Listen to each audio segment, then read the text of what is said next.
Hello everyone, good morning, good afternoon, good evening. Welcome to Top Hope Academy. ਉਮੀਦ ਹੈ ਤੁਸੀਂ ਸਾਰੇ ਵਧੀਆ ਹੋਵੋਗੇ। ਤਾਂ ਅੱਜ ਅਸੀਂ ਪ੍ਰੈਂਬਲ ਲੈ ਕੇ ਆ ਗਏ ਹਾਂ। ਤਾਂ ਅਸੀਂ ਪਹਿਲੇ ਪੜ੍ਹਿਆ ਸੀਗਾ ਜੋ ਸੰਵਿਧਾਨ ਦਾ ਸਟਰਕਚਰ ਕੀ ਹੈ, ਉਹ ਅਸੀਂ ਬੜੇ ਹੀ ਵਧੀਆ ਤਰੀਕੇ ਨਾਲ ਜੋ ਕੀਤਾ ਹੈਗਾ। ਤਾਂ ਅੱਜ ਅਸੀਂ ਪ੍ਰੈਂਬਲ ਨੂੰ ਪੜ੍ਹਾਂਗੇ। ਤਾਂ ਪ੍ਰੈਂਬਲ ਦੇ ਵਿੱਚ ਦੇਖੋ ਬੱਚੇ, ਸੰਵਿਧਾਨ ਦੀ ਇਹ ਫਸਟ ਪੇਜ ਹੈ। ਸੰਵਿਧਾਨ ਦੀ ਇੰਟਰੋਡਕਸ਼ਨ ਹੈ, ਠੀਕ ਹੈ। ਤਾਂ ਇਹਨੂੰ ਸਮਰੀ ਪੁਆਇੰਟ ਵੀ ਬੋਲ ਦਿੰਦੇ ਹੈ। ਇਹਨੂੰ ਬਹੁਤ ਸਾਰੇ ਨਾਮਾਂ ਨਾਲ ਬੋਲਿਆ ਜਾਂਦਾ ਹੈ। Introduction of constitution, summary point. ਇਹਨੂੰ ਹੋਰ ਵੀ ਇੱਕ ਪਰਸਨੈਲਿਟੀਜ਼, ਦੋ ਤਿੰਨ ਪਰਸਨੈਲਿਟੀ ਨੇ, ਇਹਨਾਂ ਨੂੰ ਅੱਡ ਅੱਡ ਨਾਮ ਦਿੱਤੇ ਗਏ ਹੈ। ਤਾਂ ਅਸੀਂ ਸ਼ੁਰੂ ਕਰਨ ਜਾ ਰਹੇ ਹਾਂ ਜ਼ਿਆਦਾ ਦੇਰੀ ਨਾ ਕਰਦੇ ਹੋਏ। ਤਾਂ ਸਭ ਤੋਂ ਪਹਿਲਾਂ ਦੇਖੋ ਬੱਚੇ, ਵਰਡ ਹੈਗੇ ਆ ਵੀ ਦਾ ਪੀਪਲ ਆਫ ਇੰਡੀਆ। ਇਹਦੇ ਵਿੱਚ ਇੱਕ ਕੁਐਸਚਨ ਬਣਦਾ ਹੈ ਜੋ ਵੀ ਦਾ ਪੀਪਲ ਆਫ ਇੰਡੀਆ ਹੈਗਾ, ਇਹਦੇ ਵਿੱਚ ਬੱਚੇ ਕੁਐਸਚਨ ਬਣਦਾ ਹੈਗਾ ਕਿ ਪ੍ਰੈਂਬਲ ਦੇ ਅਨੁਸਾਰ ਭਾਰਤ ਦੇ ਸ਼ਾਸਨ ਦੀ ਸਰਵਉੱਚ ਸੱਤਾ ਕਿਸ ਕੋਲ ਹੈ। ਪ੍ਰੈਂਬਲ ਦੇ ਅਨੁਸਾਰ ਭਾਰਤ ਦੀ ਸਰਵਉੱਚ ਸੱਤਾ ਕਿਸ ਦੇ ਕੋਲ ਹੈ? ਅਸੀਂ ਭਾਰਤ ਦੇ ਲੋਕ, ਭਾਰਤ ਦੀ ਜਨਤਾ ਦੇ ਕੋਲ। ਅਸੀਂ ਭਾਰਤ ਦੇ ਲੋਕ, ਭਾਰਤ ਦੀ ਜਨਤਾ ਦੇ ਕੋਲ, ਜੋ ਪ੍ਰੈਂਬਲ ਦੇ ਅਨੁਸਾਰ ਭਾਰਤ ਦੇ ਸ਼ਾਸਨ ਦੀ ਸਰਵਉੱਚ ਸੱਤਾ। ਇੱਥੋਂ ਬੜੇ ਕੁਐਸਚਨ ਬਣਦੇ ਹੈਗੇ ਆ, ਠੀਕ ਹੈ। ਤਾਂ ਇਹ ਅਸੀਂ ਬੜੇ ਹੀ ਧਿਆਨ ਨਾਲ ਰੱਖਣਾ ਕਿ ਪ੍ਰੈਂਬਲ ਦੀ ਇੱਕ ਸ਼ੁਰੂਆਤ ਕਿੱਥੋਂ ਹੁੰਦੀ ਹੈ, with the people of India. ਅੱਗੇ ਹੈਗਾ ਬੱਚੇ, having ਸੋਲੇਮਨਲੀ resolved to constitute India into a sovereign, socialist, secular, democratic republic। ਪਹਿਲਾਂ ਅਸੀਂ ਇਹਨਾਂ ਵਰਡਾਂ ਨੂੰ ਜਾਣਦੇ ਹਾਂ। ਇਹਨਾਂ ਦਾ ਅਸੀਂ ਅੱਗੇ ਮੀਨਿੰਗ ਕੀ ਹੈ ਅਸੀਂ ਅੱਗੇ ਪੜਾਂਗੇ, ਪਰ ਇਹ ਵਰਡ ਕਦੋਂ ਕਦੋਂ ਲਏ ਗਏ, ਠੀਕ ਹੈ। ਤਾਂ ਸਭ ਤੋਂ ਪਹਿਲੇ ਦੇਖੋ, ਸੋਵਰਨ ਜੋ ਹੈਗਾ, ਸੋਵਰਨ ਜੋ ਫਸਟ ਵਰਡ ਲਿਖਿਆ ਹੈ, ਇਹ ਬੱਚੇ 15 ਅਗਸਤ 1947 ਸਾਡਾ ਜਦੋਂ ਦੇਸ਼ ਆਜ਼ਾਦ ਹੋਇਆ ਸੀਗਾ, ਇਹ ਉਦੋਂ ਹੀ ਵਰਡ ਐਡ ਕਰ ਦਿੱਤਾ ਗਿਆ। ਅੱਗੇ ਹੈਗਾ ਸੋਸ਼ਲਿਸਟ, ਸੈਕੂਲਰ, ਡੈਮੋਕ੍ਰੇਟਿਕ, ਰਿਪਬਲਿਕ। ਇਹਦੇ ਵਿੱਚੋਂ ਜੋ ਡੈਮੋਕ੍ਰੇਟਿਕ ਤੇ ਰਿਪਬਲਿਕ, ਆ ਜਿਹੜੇ ਡੈਮੋਕ੍ਰੇਟਿਕ ਤੇ ਰਿਪਬਲਿਕ ਹੈਗੇ ਆ, ਇਹ ਵਰਡ 1950 ਦੇ ਵਿੱਚ ਲਏ ਗਏ। ਅੱਗੇ ਹੈਗੇ ਰਹਿ ਗਏ ਇਹਨਾਂ ਵਿੱਚੋਂ ਦੋ। ਦੇਖੋ ਬੱਚੇ, ਤਿੰਨ ਵਰਡ ਤਾਂ ਇਹ ਐਡ ਕੀਤੇ ਗਏ, ਕਦੋਂ ਕੀਤੇ ਗਏ? 42nd amendment, 42nd amendment 1976। ਇਹਦੇ ਵਿੱਚ ਵਰਡ ਕੀ ਐਡ ਕੀਤੇ ਗਏ? ਇਹਦੇ ਵਿੱਚ ਇਹ ਵਰਡ ਤਿੰਨ ਐਡ ਕੀਤੇ ਗਏ, ਜਿਹਦੇ ਵਿੱਚ ਹੈਗੇ ਸੀਗੇ ਸੋਸ਼ਲ ਜਾਂ ਸੋਸ਼ਲਿਜ਼ਮ ਜਾਂ ਸੋਸ਼ਲਿਸਟ, ਔਰ ਇੰਟੀਗ੍ਰਿਟੀ ਔਰ ਸੈਕੂਲਰ। ਇਹ ਜਿਹੜੇ ਸੋਸ਼ਲਿਸਟ, ਇੰਟੀਗ੍ਰਿਟੀ ਔਰ ਸੈਕੂਲਰ, 42nd ਅਮੈਂਡਮੈਂਟ 1976, ਜਿਹਨੂੰ ਕਿ ਇੱਕ ਮਿੰਨੀ ਸੰਵਿਧਾਨ ਜਾਂ ਮਿੰਨੀ ਕੌਂਸਟੀਟਿਊਸ਼ਨ ਵੀ ਬੋਲ ਦਿੰਦੇ ਆ। ਇਹਨੂੰ ਕੀ ਬੋਲਦੇ ਆ ਬੇਟੇ? ਮਿੰਨੀ ਕੌਂਸਟੀਟਿਊਸ਼ਨ। ਮਿੰਨੀ ਕੌਂਸਟੀਟਿਊਸ਼ਨ ਕਿਉਂ ਬੋਲਦੇ ਆ? ਕਿਉਂਕਿ ਇਸ ਅਮੈਂਡਮੈਂਟ ਦੇ ਵਿੱਚ ਬਹੁਤ ਸਾਰੀ ਐਡੀਸ਼ਨਲ ਹੋਈ ਸੀਗੀ, ਐਡਿੰਗ ਹੋਈ ਸੀਗੀ, ਤਾਂ ਕਰਕੇ 42 ਅਮੈਂਡਮੈਂਟ 1976 ਨੂੰ ਇੱਕ ਮਿੰਨੀ ਸੰਵਿਧਾਨ ਦੇ ਨਾਮ ਨਾਲ ਵੀ ਜਾਣਿਆ ਜਾਂਦਾ ਹੈ। ਸੌਰੀ ਬੱਚੇ। ਅੱਗੇ ਇਹਦੇ 42 ਅਮੈਂਡਮੈਂਟ 1976 ਦੇ ਟਾਈਮ PM ਕੌਣ ਸੀਗੇ? ਇੰਦਰਾ ਗਾਂਧੀ। ਇਹਨੂੰ ਮਿੰਨੀ ਕੌਂਸਟੀਟਿਊਸ਼ਨ ਬੋਲਦੇ ਹੈਗੇ ਆ। ਤਿੰਨ ਵਰਡ ਹੈ ਇਹਦੇ ਵਿੱਚ, ਇਹ ਵਾਲੇ ਐਡ ਹੋਏ। ਤੀਸਰਾ ਵਰਡ ਕਿਹੜਾ ਹੈਗਾ? SIS। ਜਿਹੜਾ ਇੰਟੀਗ੍ਰਿਟੀ ਹੈ ਨਾ, ਪਹਿਲੇ ਯੂਨਿਟੀ ਆਫ ਨੇਸ਼ਨ ਸੀਗਾ। ਆਹ ਦੇਖੋ ਨੀਚੇ ਨੀਚੇ ਐਕਸਪਲੇਨ ਹੋਏਗਾ।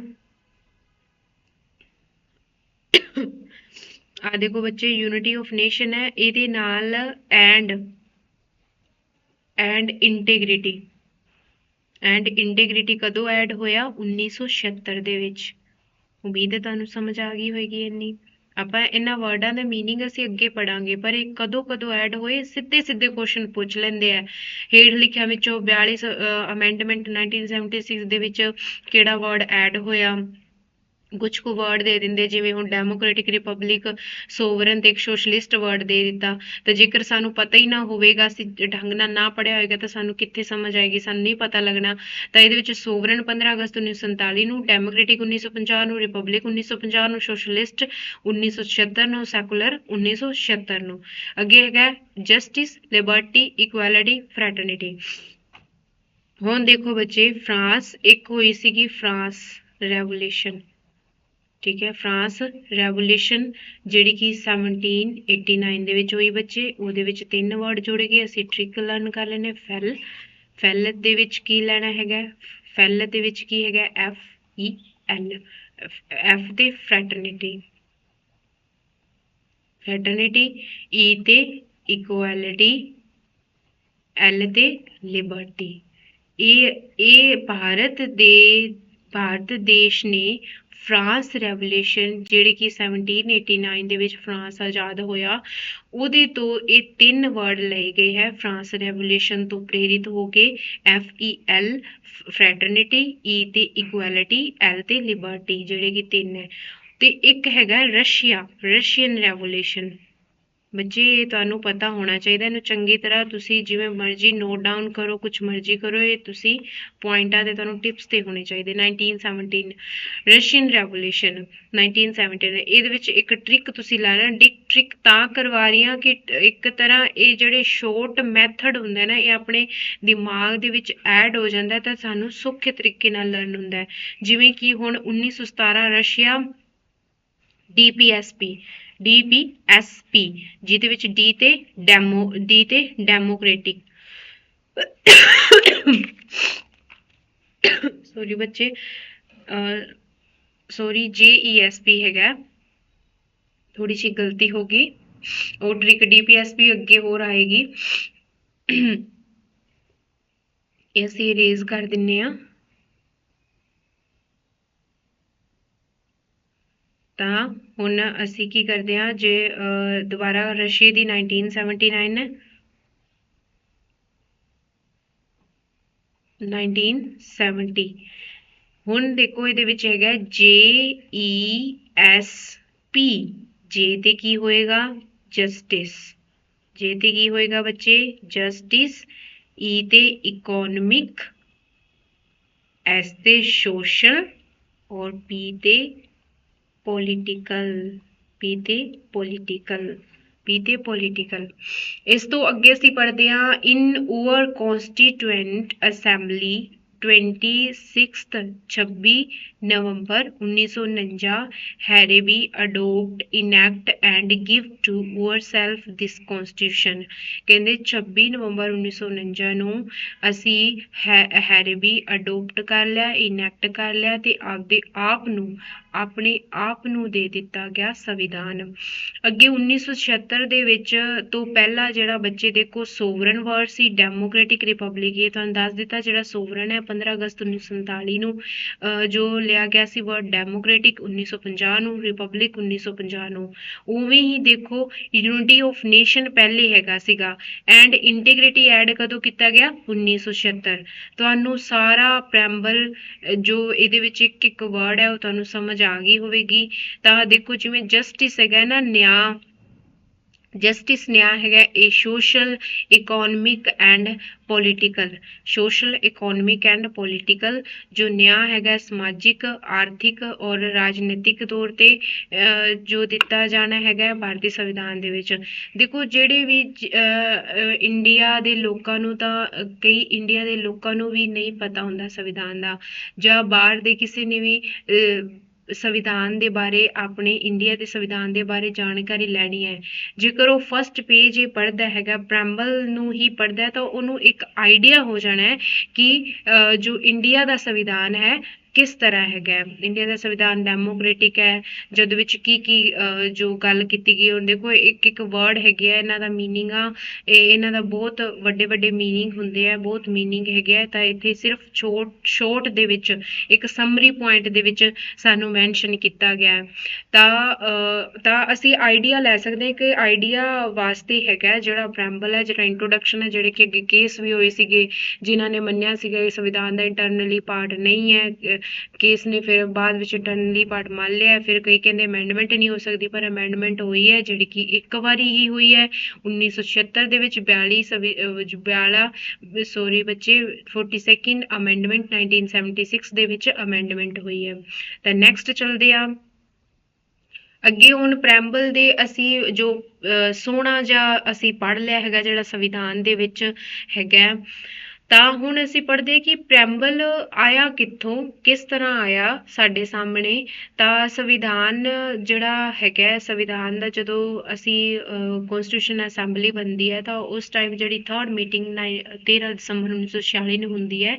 ਤਾਂ 13 ਦਸੰਬਰ 1946, ਠੀਕ ਹੈ ਬੱਚੇ, ਇਹ 13 ਦਸੰਬਰ 1946 ਦੇ ਵਿੱਚ ਲਿਖਿਆ 1946 ਦੇ ਵਿੱਚ ਪੰਡਿਤ ਜਵਾਹਰ ਲਾਲ ਨਹਿਰੂ ਨੇ ਆਬਜੈਕਟਿਵ ਰਿਜ਼ੋਲੂਸ਼ਨ ਪੇਸ਼ ਕੀਤਾ, ਜਿਹੜਾ ਕਿ ਪ੍ਰਸਤਾਵਨਾ ਦੇ ਮੁੱਢ ਬਣਿਆ। ਠੀਕ ਹੈ ਜੀ, ਜੇ ਪਹਿਲਾਂ 13 ਦਸੰਬਰ 1946 ਨੂੰ ਪੰਡਿਤ ਜਵਾਹਰ ਲਾਲ ਨਹਿਰੂ ਦੁਆਰਾ ਆਬਜੈਕਟਿਵ ਰਿਜ਼ੋਲੂਸ਼ਨ ਜਿਹੜਾ ਹੈਗਾ ਪੇਸ਼ ਕੀਤਾ, ਜਿਹਨੂੰ ਕਿ ਧਰਮ ਨਿਰਪੱਖਤਾ, ਪ੍ਰਭੂ ਸੱਤਾ, ਗਣਰਾਜ, ਲੋਕਤੰਤਰ, ਪਿਛੜੀਆਂ ਜਾਤੀਆਂ, ਮਤਲਬ ਉਹਦੇ ਵਿੱਚ ਕੀ ਗੱਲ ਰੱਖੀ ਗਈ ਸੀ ਪੰਡਿਤ ਜਵਾਹਰ ਲਾਲ ਨਹਿਰੂ ਨੇ। ਉਹਦੇ ਵਿੱਚ ਹੈਗਾ secularism, sovereignty, republic, democracy and equality among backward classes. ਜਦੋਂ ਉਦੇਸ਼ ਪ੍ਰਸਤਾਵ ਪੰਡਿਤ ਜਵਾਹਰ ਲਾਲ ਨਹਿਰੂ ਦੁਆਰਾ ਸੰਵਿਧਾਨ ਅਸੈਂਬਲੀ ਦੀ ਜਿਹੜੀ ਥਰਡ ਮੀਟਿੰਗ 13 ਦਸੰਬਰ 1946 ਨੂੰ ਹੋਈ ਸੀ, ਉਹਦੇ ਵਿੱਚ ਮਤਲਬ ਇਹਨਾਂ ਟੌਪਿਕਸ ਦੇ ਰਿਲੇਟਡ ਜੋ ਗੱਲਬਾਤ ਕੀਤੀ ਗਈ ਸੀਗੀ, ਜਿਹੜਾ ਕਿ ਬਾਅਦ ਵਿੱਚ ਪ੍ਰੈੰਬਲ ਦਾ ਰੂਪ ਧਾਰਦਾ ਹੈ, ਬਾਅਦ ਵਿੱਚ ਪ੍ਰੈੰਬਲ ਦਾ ਰੂਪ ਧਾਰਦਾ ਹੈ। ਹੁਣ ਬੱਚੇ ਦੇਖੋ, ਪ੍ਰਸਤਾਵਨਾ ਨੂੰ ਭਾਰਤੀ ਸੰਵਿਧਾਨ ਵਿੱਚ USA, ਜੇ ਹੁਣ ਇਹਦੇ ਵਿੱਚ ਦੋ ਗੱਲਾਂ ਨੇ, ਜੋ ਪ੍ਰੈੰਬਲ ਹੈ, ਜੇਕਰ ਸਾਡੇ ਕੋਲ ਸਿੱਧਾ ਪੁੱਛਦੇ ਕਿਹੜੇ ਦੇਸ਼ ਤੋਂ ਲਿਆ ਗਿਆ ਤਾਂ USA। ਜੇਕਰ ਸਾਡੇ ਕੋਲ ਪੁੱਛਦੇ ਆ ਲੈਂਗੁਏਜ ਪੁੱਛਦੇ ਆ ਕਿਹੜੇ ਦੇਸ਼ ਤੋਂ ਲਈ ਗਈ ਹੈ ਤਾਂ ਬੱਚੇ ਆਸਟ੍ਰੇਲੀਆ। ਠੀਕ ਹੈ ਬੱਚੇ, ਜਦੋਂ ਸਾਡੇ ਕੋਲ ਪ੍ਰੈੰਬਲ ਲੈਂਗੁਏਜ ਪੁੱਛਦੇ ਆ ਤਾਂ ਅਸੀਂ ਆਸਟ੍ਰੇਲੀਆ ਕਲਿੱਕ ਕਰਾਂਗੇ। ਜੇਕਰ ਸਿੱਧਾ ਨੋਰਮਲ ਪ੍ਰੈੰਬਲ ਕਿਹੜੇ ਦੇਸ਼ ਤੋਂ ਚੱਕਿਆ ਤਾਂ USA ਤੋਂ। ਇਹ ਦੋ ਤੁਹਾਨੂੰ ਪਤਾ ਹੋਣੀ ਚਾਹੀਦੀ ਹੈ। ਅੱਗੇ ਕਿਆ, ਪ੍ਰਸਤਾਵਨਾ ਦੀ ਹੁਣ ਤੱਕ ਸਿਰਫ ਇੱਕ ਵਾਰੀ ਹੀ ਜੋ ਅਮੈਂਡਮੈਂਟ ਹੋਈ ਹੈ, ਜਿਹੜੀ 4276 ਦੇ ਵਿੱਚ ਹੋਈ ਹੈ, ਜਿਹਦੇ ਵਿੱਚ 3 ਸ਼ਬਦ ਜੋੜੇ ਗਏ, ਤੁਹਾਨੂੰ ਮੈਂ ਦੱਸਿਆ ਹੈਗਾ SIS। ਠੀਕ ਹੈ ਬੱਚੋ, ਜੇ ਸੋਸ਼ਲਿਸਟ, इंटेग्रिटी और सैकुलर, सोशलिस्ट, इंटीग्रिटी और सैकुलर, ये ਜਿਹੜੇ ਹੈਗੇ ਆ 3 ਵਰਡ ਐਡ ਕੀਤੇ ਗਏ ਸੀਗੇ। ਤਾਂ ਬੱਚੇ ਪ੍ਰੈੰਬਲ ਵੇਖੋ 13 ਦਸੰਬਰ 1947 ਨੂੰ ਤਾਂ ਪੰਡਿਤ ਜਵਾਹਰ ਲਾਲ ਨਹਿਰੂ ਨੇ ਇਹ ਪ੍ਰਸਤਾਵ ਰੱਖਿਆ ਸੀ, ਜਿਹਨੂੰ ਆਬਜੈਕਟਿਵ ਰਿਜ਼ੋਲੂਸ਼ਨ ਬੋਲਦੇ, ਜਿਹੜਾ ਬਾਅਦ ਵਿੱਚ ਪ੍ਰੈੰਬਲ ਦਾ ਰੂਪ ਧਾਰਦਾ ਹੈ। ਉਹ ਕਦੋਂ ਧਾਰਦਾ, ਜਦੋਂ ਪ੍ਰੈੰਬਲ ਪਾਸ ਹੋਇਆ ਸੀਗਾ 22 ਜਨਵਰੀ 1947 ਨੂੰ। ਪ੍ਰੈੰਬਲ ਕਦੋਂ ਪਾਸ ਹੋਇਆ, 22 ਜਨਵਰੀ 1947 ਨੂੰ ਪ੍ਰੈੰਬਲ ਨੂੰ ਮਤਲਬ ਪ੍ਰਸਤਾਵਨਾ ਦੇ ਦਿੰਦੇ, ਸਟਰਕਚਰ ਰੈਡੀ ਹੋ ਜਾਂਦਾ ਹੈ। ਠੀਕ ਹੈ, ਸੰਸ਼ੋਧਨ ਇਹਦੇ ਵਿੱਚ ਇੱਕ ਵਾਰੀ ਹੀ ਹੋਇਆ, ਇਹ ਅਸੀਂ ਪੜ੍ਹ ਲਿਆ ਹੈਗਾ। ਤਾਂ ਇਹਨੂੰ ਇੰਟਰੋਡਕਸ਼ਨ ਆਫ ਕੌਂਸਟੀਟਿਊਸ਼ਨ ਵੀ ਬੋਲ ਦਿੰਦੇ ਆ, ਇਹਨੂੰ ਕੁੰਜੀ ਵੀ ਬੋਲ ਦਿੰਦੇ, ਇਹਨੂੰ ਪਰਿਚਯ ਵੀ ਬੋਲ ਦਿੰਦੇ ਹੈਗੇ ਆ, ਇਹਨੂੰ ਸਮਰੀ ਪੁਆਇੰਟ ਵੀ ਬੋਲ ਦਿੰਦੇ ਹੈਗੇ ਆ। ਠੀਕ ਹੈ ਬੱਚੇ, ਅੱਗੇ ਅਸੀਂ ਚਲਦੇ ਹੈਗੇ ਆ। ਤਾਂ ਕਹਿੰਦੇ 42nd ਅਮੈਂਡਮੈਂਟ ਨੇ ਭਾਰਤ ਦੇ ਵਰਣਨ ਨੂੰ ਪ੍ਰਭੂ ਸੱਤਾ ਸੰਬੰਧ। ਹੁਣ ਅਸੀਂ ਪੜ੍ਹਦੇ ਦੇਖੋ 42nd ਅਮੈਂਡਮੈਂਟ ਹੈਗਾ ਨਾ, ਚੇਂਜਡ ਦਾ ਡਿਸਕ੍ਰਿਪਸ਼ਨਸ ਆਫ, ਪਹਿਲਾਂ ਵੇਖੋ 42nd ਅਮੈਂਡਮੈਂਟ ਤੋਂ ਪਹਿਲਾਂ 3 ਵਰਡ ਸੀਗੇ, ਸੋਵਰਨ, ਡੈਮੋਕ੍ਰੇਟਿਕ ਔਰ ਰਿਪਬਲਿਕ। ਸੋਵਰਨ ਕਦੋਂ ਹੋਇਆ, 15 ਅਗਸਤ 1947, ਡੈਮੋਕ੍ਰੇਟਿਕ 1950, ਰਿਪਬਲਿਕ 1950। ਹੁਣ ਇਹਦੇ ਵਿੱਚ 2 ਵਰਡ ਐਡ ਹੋਏ ਸੀ, ਵੈਸੇ ਤਾਂ 3 ਹੋਏ ਸੀ, ਪਰ ਜਿਹੜਾ ਇੰਟੀਗ੍ਰਿਟੀ ਉਹ ਤਾਂ ਆ ਦੇਖੋ ਯੂਨਿਟੀ ਆਫ ਨੇਸ਼ਨ ਸੀ ਪਹਿਲਾਂ। ਇਹ ਧਿਆਨ ਨਾਲ ਬੱਚੇ ਪਤਾ ਹੋਣਾ ਚਾਹੀਦਾ ਹੈ। ਇੱਥੇ ਐਵੇਂ ਆ ਜਾਏਗਾ ਯੂਨਿਟੀ ਆਫ ਨੇਸ਼ਨ ਹੈ ਐਂਡ ਇੰਟੀਗ੍ਰਿਟੀ ਵਰਡ ਕਦੋਂ ਜੋੜਿਆ ਗਿਆ ਤਾਂ 1976 ਦੇ ਵਿੱਚ ਜੋੜਿਆ ਗਿਆ ਇੰਟੀਗ੍ਰਿਟੀ ਵਰਡ। ਐਵੇਂ ਹੀ ਸੋਵਰਨ, ਡੈਮੋਕ੍ਰੇਟਿਕ, ਰਿਪਬਲਿਕ, ਇਹ ਪਹਿਲੇ 3 ਸੀ, ਹੁਣ 2 ਰਹਿ ਗਏ, ਕਿਹੜੇ, ਸੋਸ਼ਲਿਸਟ ਤੇ ਸੈਕੂਲਰ। ਇੰਟੀਗ੍ਰਿਟੀ ਤਾਂ ਇੱਥੇ ਹੋ ਗਿਆ ਐਡ। ਸੋਸ਼ਲਿਸਟ ਤੇ ਸੈਕੂਲਰ ਕਦੋਂ ਹੋਏ, 42 ਅਮੈਂਡਮੈਂਟ 1976 ਦੇ ਵਿੱਚ। ਤਾਂ ਕਰਕੇ 42 ਅਮੈਂਡਮੈਂਟ ਬਹੁਤ ਇੰਪੋਰਟੈਂਟ ਹੈਗੀ ਹੈ। 42 ਅਮੈਂਡਮੈਂਟ ਕਦੋਂ ਹੋਈ, 1976 ਦੇ ਵਿੱਚ ਹੋਈ। ਉਸ ਟਾਈਮ PM ਕੌਣ ਸੀ, ਇੰਦਰਾ ਗਾਂਧੀ ਸੀਗੀ।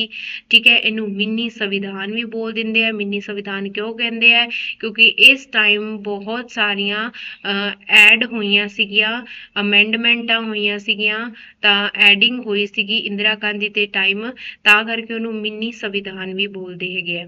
ਤਾਂ ਅੱਗੇ ਚੱਲਦੇ ਆ ਜੀ।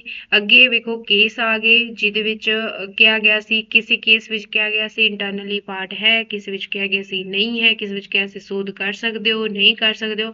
ਤਾਂ ਇਹ ਸਾਡੇ ਲਈ ਬੜੇ ਹੀ ਇੰਪੋਰਟੈਂਟ ਰੱਖਦੇ ਆ। ਤਾਂ ਅਸੀਂ ਸ਼ੁਰੂ ਕਰਦੇ ਆ। ਤਾਂ ਸਭ ਤੋਂ ਪਹਿਲੇ ਬੇਰੀਵਾਰੀ ਯੂਨੀਅਨ ਕੇਸ 1960 ਦੇ ਵਿੱਚ, ਇਹਦੇ ਵਿੱਚ ਇਹ ਕਿਹਾ ਗਿਆ, ਕਹਿੰਦੇ preamble is a not part, ਸਿੱਧਾ ਸਿੱਧਾ ਹੀ ਕਹਿ ਦਿੱਤਾ ਵੀ ਇਹ ਸੰਵਿਧਾਨ ਦਾ ਪਾਰਟ ਨਹੀਂ ਹੈਗਾ, ਇਹ ਬਿਲਕੁਲ ਵੀ ਸੰਵਿਧਾਨ ਦਾ ਪਾਰਟ ਹੈ ਹੀ ਨਹੀਂਗਾ।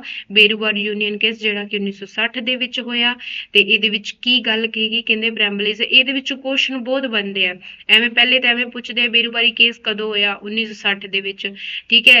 ਤੇ ਇਹਦੇ ਵਿੱਚ ਕੀ ਪੁੱਛਿਆ ਗਿਆ, ਇਹਦੇ ਵਿੱਚ ਕੀ ਮਤਲਬ ਡਿਸੀਜਨ ਹੋਇਆ, ਤਾਂ ਕਹਿੰਦੇ preamble is a not part of our constitution. ਅੱਗੇ ਹੈਗਾ ਬੱਚੇ ਕੇਸ਼ਵਾਨੰਦ ਭਾਰਤੀ ਕੇਸ ਜਿਹੜਾ ਕਿ 1973 ਦੇ ਵਿੱਚ ਹੋਇਆ। ਕੇਸ਼ਵਾਨੰਦ ਭਾਰਤੀ ਕੇਸ ਦੇ ਬਾਰੇ ਸਾਨੂੰ ਚੰਗੀ ਤਰ੍ਹਾਂ ਪਤਾ ਹੋਣਾ ਚਾਹੀਦਾ ਹੈ।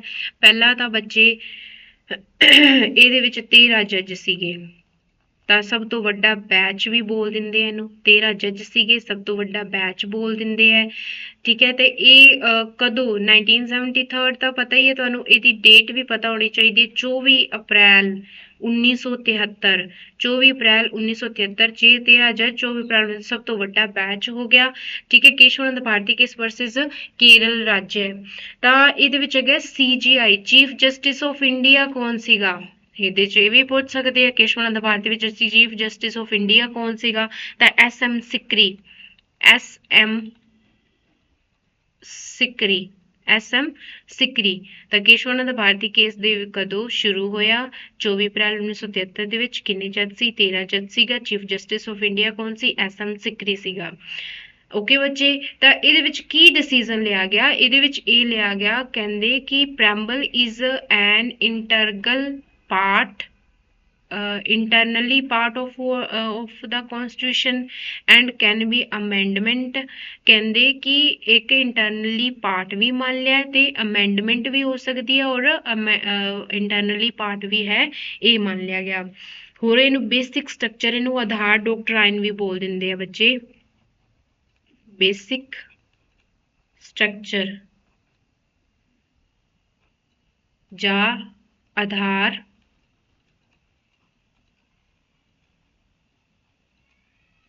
ਤਾਂ ਆਧਾਰ ਡਾਕਟਰਾਈਨ ਜਾਂ ਬੇਸਿਕ ਸਟਰਕਚਰ ਦੇ ਨਾਲ ਨਾਲ ਕਿਹੜਾ ਕੇਸ ਨੂੰ ਜਾਣਿਆ ਜਾਂਦਾ ਹੈ, ਕੇਸ਼ਵਾਨੰਦ ਭਾਰਤੀ ਕੇਸ ਨੂੰ। ਕਦੋਂ ਹੋਇਆ, 24 ਅਪ੍ਰੈਲ 1973 ਨੂੰ, 13 ਜੱਜ ਸੀਗੇ।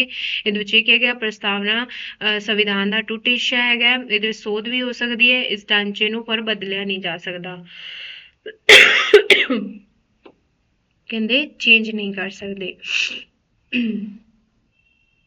ਹਾਂਜੀ ਹੋ ਗਿਆ ਕੇਸ਼ਵਾਨੰਦ ਭਾਰਤੀ ਕੇਸ ਵਿੱਚ, ਰਿਪੀਟ ਕਰ ਦਿੰਦੀ, ਕਹਿੰਦੇ ਪ੍ਰਸਤਾਵਨਾ ਸੰਵਿਧਾਨ ਦਾ ਭਾਗ ਹੈ, ਸੰਸ਼ੋਧਨ ਕੀਤਾ ਜਾ ਸਕਦਾ ਹੈ, ਇਹ ਹੋ ਗਿਆ। ਇੱਕ ਹੈਗਾ ਕਿ ਕਹਿੰਦੇ ਜਿਹੜਾ ਪ੍ਰੈਂਬਲ ਦੇ ਵਿੱਚ ਇਹ ਵੀ ਗੱਲ ਰੱਖੀ, ਕਹਿੰਦੇ ਵੀ ਪ੍ਰੈਂਬਲ ਜਿਹੜਾ ਹੈਗਾ ਨਿਆਂਯੋਗ ਨਹੀਂ ਹੈਗਾ, ਨਿਆਂ ਦੀ ਯੋਗਤਾ ਨਹੀਂ ਰੱਖਦਾ, ਤੇ ਇਹਦੇ ਆਧਾਰ ਤੇ ਕੋਈ ਡਿਸੀਜ਼ਨ ਵੀ ਨਹੀਂ ਲਿਆ ਜਾ ਸਕਦਾ। ਕਹਿੰਦੇ ਕੇਸ਼ਵਾਨੰਦ ਭਾਰਤੀ ਕੇਸ ਜੋ ਹੈਗਾ ਨਿਆਂਯੋਗ ਨਹੀਂ ਹੈ, ਇਹਦਾ ਮਤਲਬ ਇਹ ਹੈ ਕਿ ਇਹਦੇ ਆਧਾਰ ਤੇ ਕੋਈ ਕੇਸ ਕਰਕੇ ਕੋਈ ਵੀ ਜੋ ਭਾਰਤ ਦੀ ਜਨਤਾ ਜਾਂ ਕੋਈ ਵੀ ਇਹਦੇ ਆਧਾਰ ਤੇ ਨਿਆਂ ਨਹੀਂ ਲੈ ਸਕਦਾ, ਕਿਉਂਕਿ ਇਹ ਸਿਰਫ ਇੱਕ ਸਮਰੀ ਪੁਆਇੰਟ ਹੈ ਜੋ ਕਿ ਸੰਵਿਧਾਨ ਦੇ ਬਾਰੇ ਥੋੜੀ ਜਿਹੀ ਇੰਟਰੋਡਿਊਸ ਕਰਵਾਉਂਦਾ ਹੈ ਕਿ ਸੰਵਿਧਾਨ ਆਪਣਾ ਕਿਵੇਂ ਦਾ ਹੈਗਾ। ਅੱਗੇ ਹੈਗਾ ਪ੍ਰਸਤਾਵ, ਪਹਿਲੇ ਅਸੀਂ ਪੜ੍ਹਦੇ ਥਰਡ ਕੇਸ ਰਹਿ ਗਏ, ਉਹ ਅਸੀਂ ਅੱਗੇ ਪੜਾਂਗੇ। ਕਹਿੰਦੇ 1995 ਦੇ ਵਿੱਚ LIC of India case, supreme court ਨੇ ਫਿਰ ਕਿਹਾ ਕਿ ਪ੍ਰਸਤਾਵਨਾ ਸੰਵਿਧਾਨ ਦਾ ਇੱਕ ਅਨਿੱਖੜਵਾਂ ਅੰਗ ਹੈ। 3 ਕੇਸ ਆ ਗਏ, ਕਿਹੜੇ ਕਿਹੜੇ, ਬੇਰੁਬਾਰੀ ਕੇਸ 1960, ਜਿਹਦੇ ਵਿੱਚ ਕੀ ਕਿਹਾ ਗਿਆ, ਸੰਵਿਧਾਨ ਦਾ ਭਾਗ ਵੀ ਨਹੀਂ ਹੈ, ਇੰਟਰਨਲੀ ਹਿੱਸਾ ਵੀ ਨਹੀਂ ਹੈ, ਅਮੈਂਡਮੈਂਟ ਵੀ ਨਹੀਂ ਹੋ ਸਕਦੀ। ਕੇਸ਼ਵਾਨੰਦ ਭਾਰਤੀ ਕੇਸ ਜਿਹੜਾ ਕਿ 1973, 24 ਅਪ੍ਰੈਲ 1973, 13 ਜੱਜ ਸੀਗੇ, ਜੋ ਸਿਕਰੀ ਹੈਗੇ ਸੀ ਚੀਫ ਜਸਟਿਸ ਆਫ ਇੰਡੀਆ, ਉਹਦੇ ਵਿੱਚ ਇਹ ਕਿਹਾ ਗਿਆ ਕਿ ਸੰਵਿਧਾਨ ਦਾ ਪਾਰਟ ਵੀ ਹੈ, ਇੰਟਰਨਲੀ ਪਾਰਟ ਹੈ, ਅਮੈਂਡਮੈਂਟ ਵੀ ਹੋ ਸਕਦੀ ਹੈ। ਮੋਸਟ ਇੰਪੋਰਟੈਂਟ ਸਾਡੇ ਲਈ ਕੇਸ਼ਵਾਨੰਦ ਭਾਰਤੀ ਕੇਸ ਹੈ, ਉਹਦੇ ਵਿੱਚ ਸਭ ਤੋਂ ਜ਼ਿਆਦਾ ਕੁਐਸਚਨ ਬਣਦੇ ਨੇ। ਅੱਗੇ ਗਿਆ ਬੱਚੇ LIC of India case, LIC of India case 1995, 1995 ਦੇ ਵਿੱਚ। ਇਹਦੇ ਵਿੱਚ ਬੱਚੇ ਕਿਹਾ ਗਿਆ ਕਿ ਇੱਕ ਅਨਿੱਖੜਵਾਂ ਅੰਗ ਹੈ, ਐਲਆਈਸੀ ਆਫ ਇੰਡੀਆ ਕੇਸ ਕੀ ਹੈਗਾ, ਇੱਕ ਅਨਿੱਖੜ ਵਾਂਗ ਹੈ। ਫਿਰ ਤੋਂ ਕਿਹਾ ਗਿਆ ਇਹੀ ਗੱਲ ਕੇਸ਼ਵਾਨੰਦ ਭਾਰਤੀ ਕੇਸ ਵਿੱਚ ਵੀ ਕਹੀ ਗਈ ਸੀਗੀ, ਪਰ ਇਹਦੇ ਵਿੱਚ ਹੋਰ ਕਲੀਅਰ ਹੋ ਗਿਆ ਕਿ ਵੀ ਹਾਂਜੀ ਹੁਣ ਤਾਂ preamble is a part, internally part ਹੈਗਾ ਹੋਰ ਕਨਸਟੀਟਿਊਸ਼ਨ। ਓਕੇ, ਇੱਕ ਅੱਗੇ ਬੱਚੇ ਇਹ ਗੱਲ ਕਹੀ ਗਈ ਹੈ, ਪ੍ਰਸਤਾਵਨਾ ਨਾ ਤਾਂ ਵਿਧਾਨ ਸਭਾ ਦੀ ਸ਼ਕਤੀ ਦਾ ਸਰੋਤ ਹੈ। ਹੁਣ ਕੀ ਹੈਗਾ, the preamble is neither of a source of power legislature nor a prohibitions upon the power of legislature। ਕਹਿੰਦੇ ਕਿ ਸ਼ਕਤੀ ਦਾ ਸਰੋਤ ਨਹੀਂ ਹੈਗਾ, ਮਤਲਬ ਇਹਦੇ ਪ੍ਰੈਮਬਲ ਦੇ ਵਿੱਚ ਕੋਲ ਕੋਈ ਸ਼ਕਤੀ ਨਹੀਂ ਹੈਗੀ, ਕੋਈ ਪਾਵਰ ਨਹੀਂ ਹੈਗੀ, ਤੇ ਨਾ ਹੀ ਮਤਲਬ ਸਰੋਤ ਹੈਗਾ ਤੇ ਨਾ ਹੀ ਕੋਈ ਸ਼ਕਤੀ ਤੇ ਪਾਬੰਦੀ ਕਰ ਸਕਦਾ ਹੈ, ਕਿਉਂਕਿ ਇਹਦੇ ਆਧਾਰ ਤੇ ਉਹੀ ਤੁਹਾਨੂੰ ਪਹਿਲਾਂ ਵੀ ਦੱਸਿਆ ਕਿ ਇਹ ਨਿਆਂਯੋਗ ਨਹੀਂ ਹੈ, ਨੌਨ ਜੁਡੀਸ਼ੀਏਬਲ ਹੈਗਾ, ਮਤਲਬ ਸਾਡੇ ਲਈ ਸਾਨੂੰ ਕੋਈ ਵੀ ਪਾਵਰ ਨਹੀਂ ਦਿੰਦਾ, ਇਹਦੇ ਆਧਾਰ ਤੇ ਅਸੀਂ ਕੋਈ ਰਿਜ਼ਲਟ ਨਹੀਂ ਕੱਢ ਸਕਦੇ। ਇਹ ਸਿਰਫ ਇੱਕ ਜਿਵੇਂ ਦੇਖੋ ਬੱਚੇ ਹੁਣ ਕੋਈ ਬੁੱਕ ਹੁੰਦੀ ਹੈ, ਉਹਦੀ ਸਟਾਰਟਿੰਗ ਇੰਟਰੋਡਕਸ਼ਨ ਹੈ, ਅਸੀਂ ਸਿਰਫ ਉਸ ਬੁੱਕ ਦੇ ਬਾਰੇ ਪਤਾ ਕਰ ਸਕਦੇ ਹਾਂ ਕਿ ਇਸ ਬੁੱਕ ਵਿੱਚ ਕਿਹੜੇ ਕਿਹੜੇ ਪੁਆਇੰਟ ਮੈਂਸ਼ਨ ਹੈ ਜਾਂ ਕਿਹੜੇ ਕਿਹੜੇ ਚੈਪਟਰ ਮੈਂਸ਼ਨ ਹੈਗੇ ਹੈ। ਉਵੇਂ ਹੀ ਸੰਵਿਧਾਨ ਦੇ ਵਿੱਚ ਹੈ, ਪ੍ਰੈਮਬਲ ਕੀ ਹੈ, ਸਾਨੂੰ ਇੱਕ ਇੰਟਰੋਡਿਊਸ ਕਰਵਾਉਂਦਾ, ਇੰਟਰੋਡਕਸ਼ਨ ਕਰਵਾਉਂਦਾ ਹੈ ਸਾਡੇ ਸੰਵਿਧਾਨ ਦੀ, ਪਰ ਅਸੀਂ ਇਹਦੇ ਆਧਾਰ ਤੇ ਸਾਨੂੰ ਕੋਈ ਪਾਵਰ ਨਹੀਂ ਮਿਲੇਗੀ, ਨਾ ਹੀ ਕੋਈ ਨਿਆਂ ਮਿਲੇਗਾ, ਤਾਂ ਇਹੀ ਗੱਲ ਕਹੀ ਗਈ ਹੈ। ਅੱਗੇ ਹੈਗਾ ਉਹੀ ਗੱਲ ਹੈ, is a non justiciable, that is a its provision are not enforceable in courts of law, ਮਤਲਬ ਅਦਾਲਤਾਂ ਵਿੱਚ ਲਾਗੂ ਨਹੀਂ ਹੁੰਦੀ, ਇਹਦੇ ਤੇ ਜੋ ਵੀ ਲਿਖਿਆ ਗਿਆ ਤਾਂ ਉਹ ਅਦਾਲਤਾਂ ਤੇ ਲਾਗੂ ਨਹੀਂ ਹੁੰਦੀ।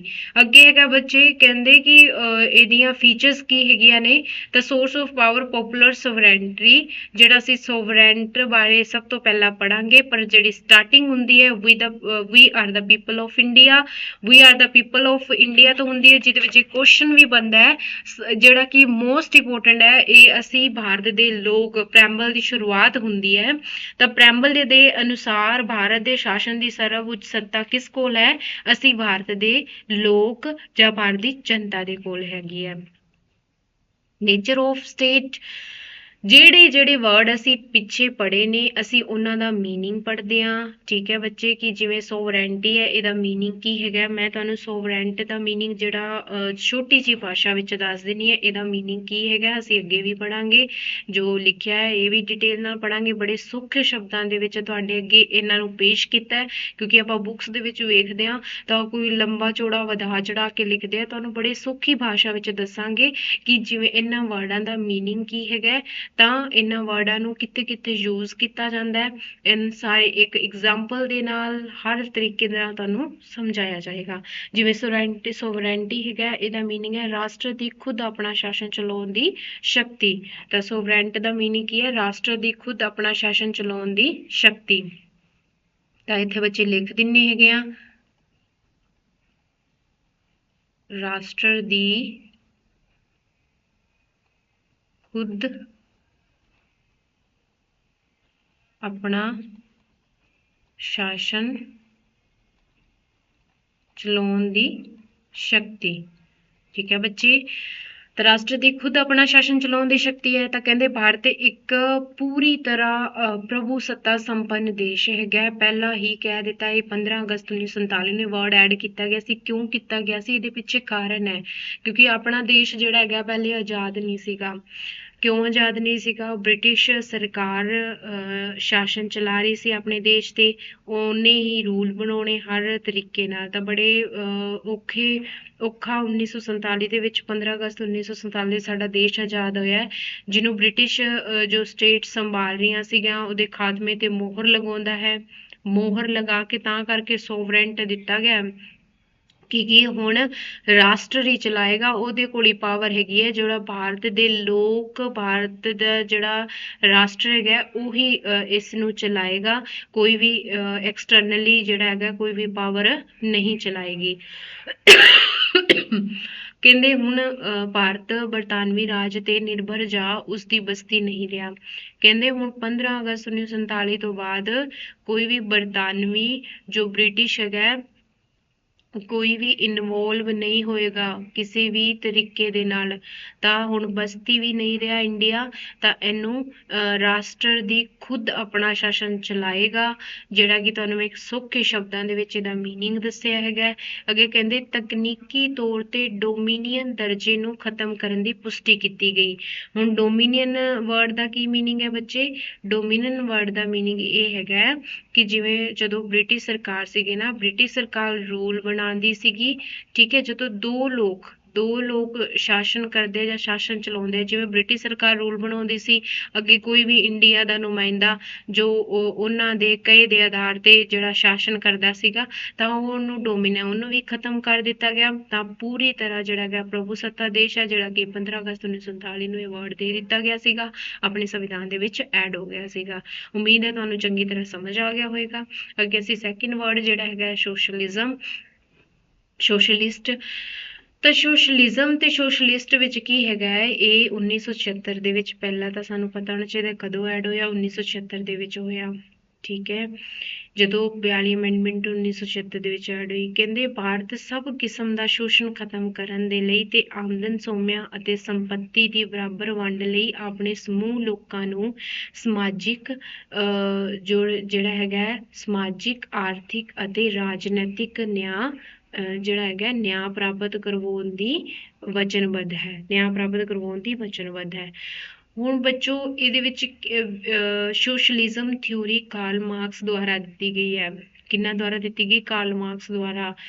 ਉਹਨਾਂ ਨੇ ਕੀ ਕਿਹਾ ਗਿਆ ਸੀਗਾ? ਸੰਸਾਰ ਦੇ ਵਿੱਚ ਸਾਰਿਆਂ ਨੂੰ ਬਰਾਬਰ ਸੰਪत्ति ਦੇ ਵਿੱਚ ਬਰਾਬਰ ਸਮਾਜਿਕ, ਵੀ ਕੋਈ ਕਾਸਟ ਨਹੀਂ ਹੈਗੀ, ਕਾਸਟਲੈਸ ਜੋ ਦੇਸ਼ ਬਣਾਓ, ਉਹਨਾਂ ਦੇ ਕਹੇ ਦੇ ਆਧਾਰ ਤੇ ਕਾਸਟਲੈਸ ਦੇਸ਼ ਬਣਾਓ।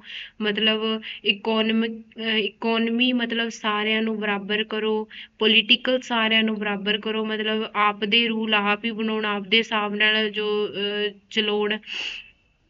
ਇਹ ਕਾਰਲ ਮਾਰਕਸ ਦੇ ਕਹੇ, ਕਿਉਂਕਿ ਉਹਨਾਂ ਨੇ ਸੋਸ਼ਲਿਜ਼ਮ ਹੈ ਤਾਂ ਕਰਕੇ ਤੁਹਾਨੂੰ ਦੱਸ ਰਹੀ ਹਾਂ।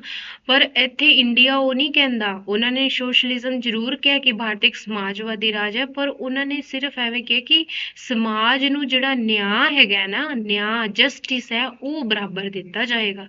ਉੱਥੇ ਇਹ ਕਾਰਲ ਮਾਰਕਸ ਦਾ ਤਰੀਕਾ ਨਹੀਂ ਕਿਹਾ ਗਿਆ।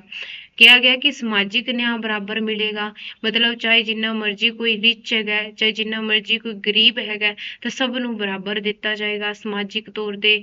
ਆਰਥਿਕ ਤੌਰ ਤੇ ਉਹੀ ਆਰਥਿਕ ਹੋ ਗਿਆ, ਸਮਾਜਿਕ ਦੇ ਵਿੱਚ ਜਿਹੜੀ ਮਰਜ਼ੀ ਕਾਸਟ ਹੋਗੀ, ਸਭ ਨੂੰ ਇਕੁਅਲ ਸਮਝਿਆ ਜਾਏਗਾ ਸੰਵਿਧਾਨ ਦੇ ਵਿੱਚ, ਠੀਕ ਹੈ। ਰਾਜਨੀਤਿਕ ਤੌਰ ਤੇ ਮਤਲਬ ਸਾਰਿਆਂ ਨੂੰ ਬਰਾਬਰ ਦਿੱਤਾ ਜਾਏਗਾ। ਉਮੀਦ ਹੈ ਤੁਹਾਨੂੰ ਸਮਝ ਆ ਗਈ ਹੋਏਗੀ। ਇਹਦੇ ਵਿੱਚ ਕਾਰਲ ਮਾਰਕਸ ਦੀ ਕੋਈ ਇਨਵੋਲਵਮੈਂਟ ਨਹੀਂ ਹੈਗੀ, ਤਾਂ ਕਰਕੇ ਤੁਹਾਨੂੰ ਦੱਸਿਆ। ਇਹਦੇ ਵਿੱਚ ਨਿਆਂ ਵਰਡ ਐਡ ਹੋਇਆ ਹੈ, ਜਸਟਿਸ ਵਰਡ ਐਡ ਹੋਇਆ ਹੈ ਕਿ ਸਮਾਜਿਕ, ਆਰਥਿਕ, ਜਿਹੜਾ ਰਾਜਨੀਤਿਕ ਹੈ ਨਾ ਸਮਾਜਵਾਦੀ, ਉਹ ਨਿਆਂ ਬਰਾਬਰ ਦਿੱਤਾ ਜਾਏਗਾ, ਇਹ ਗੱਲ ਕਹੀ ਹੈ।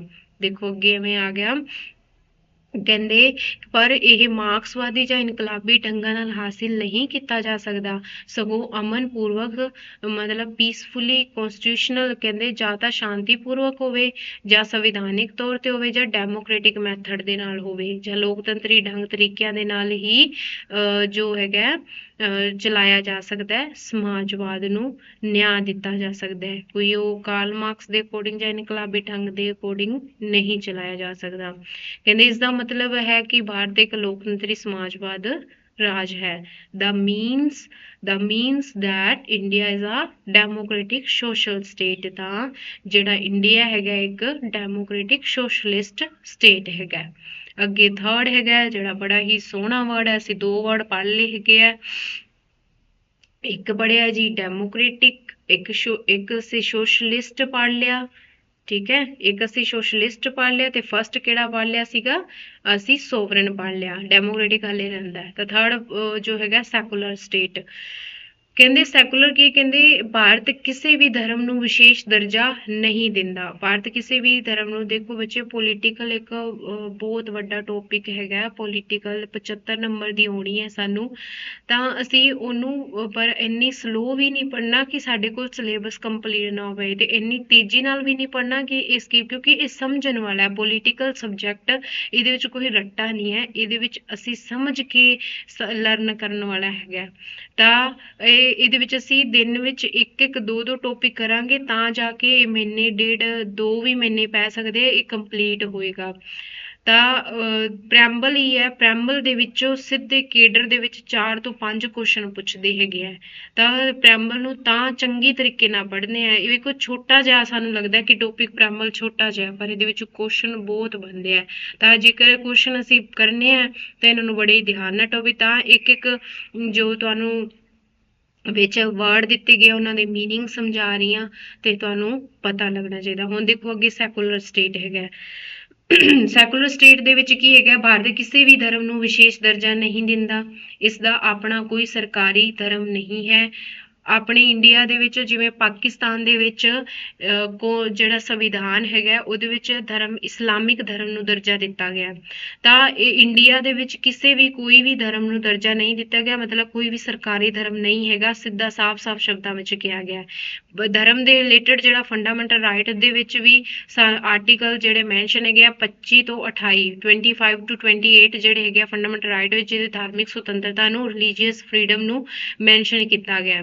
ਤੇ ਇਹਦੇ ਵਿੱਚ ਲੈਂਗਜਾਰਡਰੋਵਿਕਸ ਨੇ ਵੀ ਜੋ ਕੋਟੇਸ਼ਨ ਦਿੱਤੀ ਹੈਗੀ ਹੈ ਸੈਕੂਲਰ ਸਟੇਟ ਤੇ, ਕਹਿੰਦੇ ਕਿ ਭਾਰਤ ਇੱਕ ਧਰਮ ਨਿਰਪੱਖ ਦੇਸ਼ ਹੈ ਜਿਹੜਾ ਸਾਰੇ ਵਿਅਕਤੀਆਂ ਦੇ ਲਈ ਧਰਮ ਦੀ ਸੁਤੰਤਰਤਾ ਦੀ ਵਿਵਸਥਾ ਕਰਦਾ ਹੈ।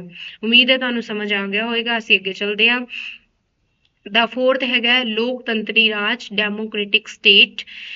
ਡੈਮੋਕ੍ਰੈਟਿਕ ਸਟੇਟ ਵੇਖੋ ਬੱਚੇ ਕਿ ਇਨਡਾਇਰੈਕਟਲੀ ਹੁੰਦੀ ਹੈ, ਇੱਕ ਡਾਇਰੈਕਟਲੀ ਹੁੰਦੀ ਹੈ। ਤਾਂ ਆਪਣੇ India is a indirectly democratic state. India is a indirectly democratic state. ਤਾਂ ਲੋਕਤੰਤਰੀ ਰਾਜ ਡੈਮੋਕ੍ਰੈਟਿਕ ਸਟੇਟ ਜਿਹੜਾ ਹੈਗਾ, ਭਾਰਤ ਦਾ ਸੰਵਿਧਾਨ ਇੱਕ ਲੋਕਤੰਤਰੀ ਪ੍ਰਣਾਲੀ ਦੀ ਵਿਵਸਥਾ ਕਰਦਾ ਹੈ। ਲੋਕਾਂ ਨੂੰ ਇੱਕੋ ਜਿਹੇ ਰਾਜਨੀਤਿਕ ਅਧਿਕਾਰ ਪ੍ਰਾਪਤ ਹਨ। The constitution of India establish a democratic system, ਕਹਿੰਦੇ ਇੱਕੋ ਜਿਹੀ ਹਰ ਕਿਸੇ ਨੂੰ, ਚਾਹੇ ਕੋਈ ਨੇਤਾ ਹੈਗਾ, ਚਾਹੇ ਕੋਈ ਆਮ ਆਦਮੀ ਹੈਗਾ, ਕੋਈ ਵੀ ਹੈਗਾ, ਸਭ ਨੂੰ ਇਕੁਅਲ ਜਿਹੜਾ ਹੈਗਾ ਡੈਮੋਕ੍ਰੈਟਿਕ ਪ੍ਰਣਾਲੀ ਦੀ ਵਿਵਸਥਾ ਕਰਦਾ ਹੈਗਾ, ਸਾਰਿਆਂ ਨੂੰ ਰਾਜਨੀਤਿਕ ਅਧਿਕਾਰ ਪ੍ਰਦਾਨ ਕਰਦਾ ਹੈ। ਹੁਣ ਦੇਖੋ ਬੱਚੇ ਇਹਦੇ ਵਿੱਚ ਹੈਗਾ ਵੋਟ ਪਾਉਣ ਦਾ ਅਧਿਕਾਰ। ਕਹਿੰਦੇ ਜਿਵੇਂ ਵੋਟ ਪਾਉਣ ਦਾ ਅਧਿਕਾਰ ਹੈ, ਉਹਨਾਂ ਵੋਟ ਪਾਉਣ ਦੇ ਅਧਿਕਾਰ ਦੇ ਬਾਰੇ ਅਸੀਂ ਥੋੜਾ ਜਿਹਾ ਪੜ੍ਹਦੇ ਹੈਗੇ ਆ। ਤਾਂ 1945 ਦੇ ਵਿੱਚ ਜਦੋਂ 21 ਸਾਲ ਦੇ ਵੋਟ ਪਾਉਣ ਦਾ ਅਧਿਕਾਰ ਸੀ, ਅੱਗੇ ਵੀ ਸ਼ਾਇਦ ਮੈਂ ਤੁਹਾਨੂੰ ਦੱਸ ਚੁੱਕਿਆ ਹੈਗਾ। ਤਾਂ 18 ਸਾਲ ਇਹਦੇ ਵਿੱਚ ਕਰ ਦਿੱਤਾ। 18 ਸਾਲ ਕਦੋਂ ਕੀਤਾ ਗਿਆ?